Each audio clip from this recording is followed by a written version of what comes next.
everyone. This video is for all students that are looking for a part-time job to do while they're studying at school. I will be showing you guys what my 15-hour working day looks like, as well as some tips to try and not get too exhausted. So first of all, you want to try to look as alive as possible, which is very true in my case because I am a waiter. I do not want to leave a bad impression on the customers, so I will do my skincare, and then I'll do my hair and then my makeup to try and also look as alive as possible for the longest time of the day. And guys, do not underestimate school air. It does make you look crusty as hell, which is why I try to look my best. So my school day lasts about 7 hours. It starts from around 8 p.m. and ends at around 3 p.m. During that day, I will try to complete as many assignments as I can during class, as well as just try to relax at the same time, because when you're stressed, you don't look that great. There should be at least one time during the school day that you could just focus in the moment and not stress too much. For example, I had my ice skating class and it took my mind off so many things. Just for an hour, all I thought about was skating. Complete as many assignments as possible while also keeping a state of zen, because if you just start stressing, your day is going to be longer than it actually is. Alright, so now that I've survived half of the day, I have a 1-hour commute to my work downtown because it's 1 hour away from my school. So in the metro, in my commute, I either take a nap or I read maybe like a novel that I'm supposed to read for school, or try to complete homework if it's possible on my phone. Time management is key, guys. If you don't have that, you won't be able to work a part-time job.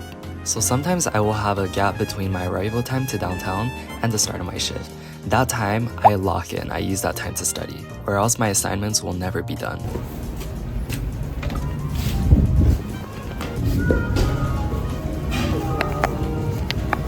Okay, it's time to work now. In theory, since you studied, you spent so much time sitting, you must be energized to do some surfing now.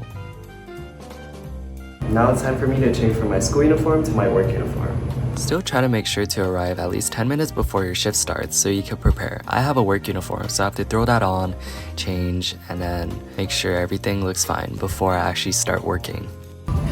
My shift starts in 5 minutes.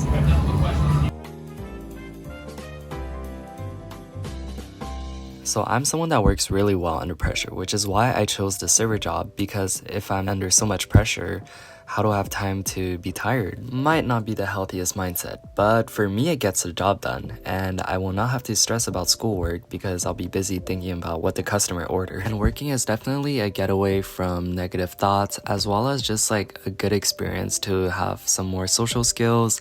When you work in customer service, you get a good image on what the outside world looks like outside of high school. Right now I'm on my break. Look at that.